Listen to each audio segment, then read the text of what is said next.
ಇವತ್ತು ಈ ಒಂದು ಪತ್ರಿಕಾಗೋಷ್ಠಿ ಕರೆದಿದ್ದಕ್ಕೆ ಎರಡು ಮೇನ್ ಕಾರಣಗಳಿದೆ. ಒಂದು, ನಮ್ಮ ಮಾಧ್ಯಮದವರ ಮೇಲಿರುವಂಥ ಅಪಾರವಾದಂಥ ಗೌರವ ಮತ್ತು ವಿಶ್ವಾಸ.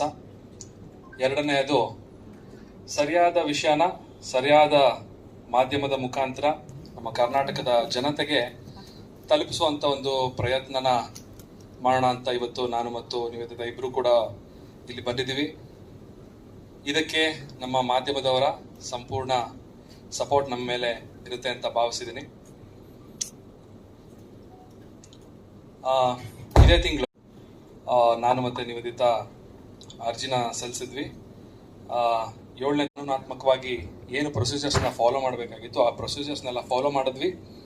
ಅದಾದ ನಂತರ ನಮ್ಮಿಬ್ರಿಗೂ ವಿಚ್ಛೇದನವನ್ನು ನ್ಯಾಯಾಲಯ ಕೊಟ್ಟಿದೆ. ಸೊ ಅದನ್ನು ಮೊದಲಿಗೆ ಸ್ಪಷ್ಟನೆ ಕೊಡ್ತಾ ಇದ್ದೀನಿ. ನಮ್ಮಿಬ್ರಿಗೂ